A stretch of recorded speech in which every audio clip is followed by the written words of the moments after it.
Good morning बेटा, welcome back to the online class officers. हम अपना चैप्टर 4 रीड कर रहे थे, ठीक है। कल हमने पढ़ा था जो मेन ऑक्यूपेशंस थे ट्राइबल सोसाइटीज़ के, उनके बारे में। आज हम पढ़ेंगे changes in tribal societies during the British rule. अंग्रेजी शासन में जो आदिवासी समाज थे उनमें क्या बदलाव हुए, ठीक है। The tribals were dispossessed of their lands when they failed to pay the land revenue. They had to work as wage laborers. जो आदिवासी थे उनको डिस्पोजेस्ड मतलब निकाल दिया गया, उनको उनकी ज़मीन से निकाल दिया गया जब वो भूमि लगान देने में असमर्थ हो गए और उनको दिहाड़ी मजदूर या फिर जो बेकार मजदूर थे उनकी तरह काम करना पड़ा। Some of the tribals were allowed to retain land but had to pay high revenue, failing which their land was confiscated.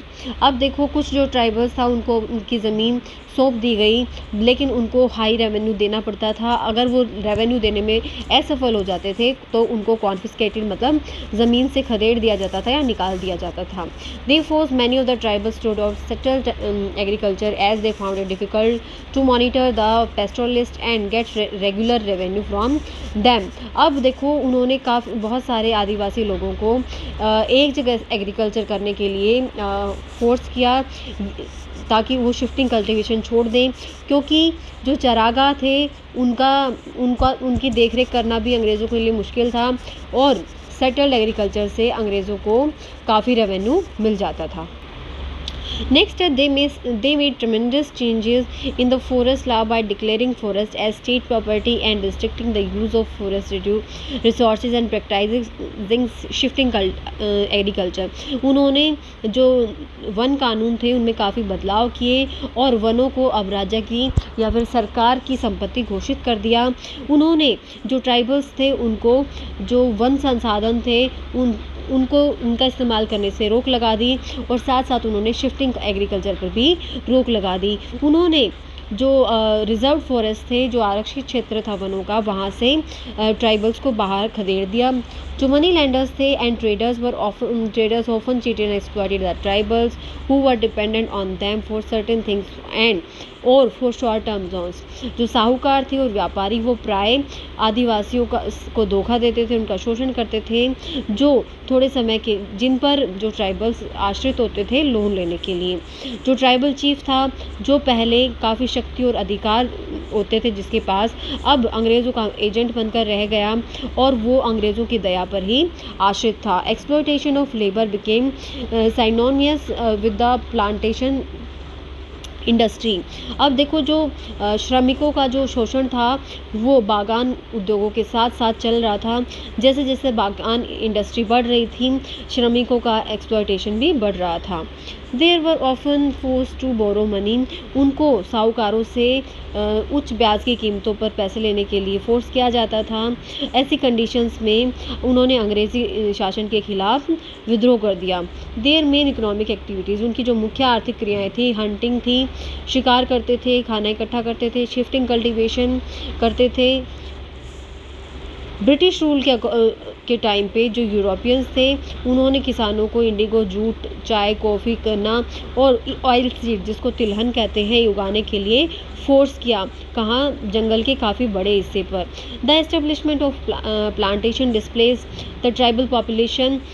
जो बागानों की स्थापना हुई, जो बागान लगाए जाने लगे, उसके कारण जो आदिवासी जनता थी उनको उनकी ज़मीन से निकाल दिया गया और उनके जीवन के निर्वाह का इकलौता साधन उनसे छीन लिया गया।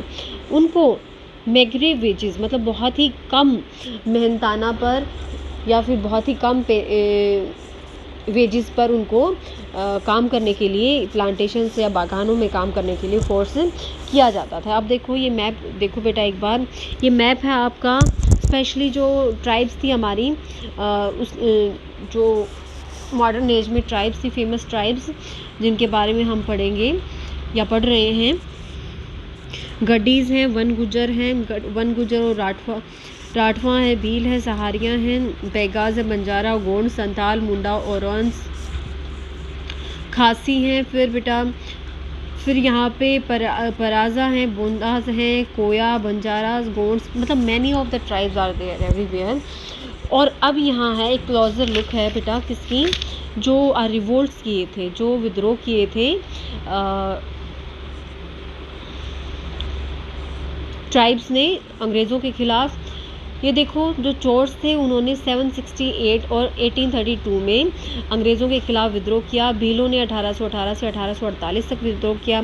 कोलीज ने समय समय पर 1824 से 1848 तक, खासीज ने 1829 से 1832, कोल्स ने 1831 से 32, कोयाज ने 1840 से 1880 और बाद में फिर से 1922 से 1924 तक किया।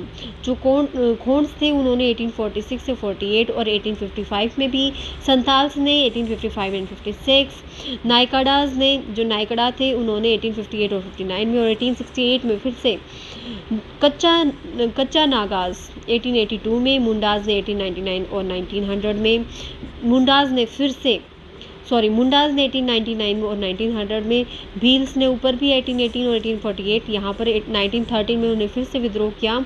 औरोंस ने 1914 और 15 में, जो थोड़े कुकीज़ थे उन्होंने 1917 और 1919 में विद्रोह किया। इतना ही पढ़ेंगे बेटा, इसको पढ़ें यहाँ तक। डाउट्स है तो डाउट सेशन में क्लियर करें। Keep studying and have a nice day.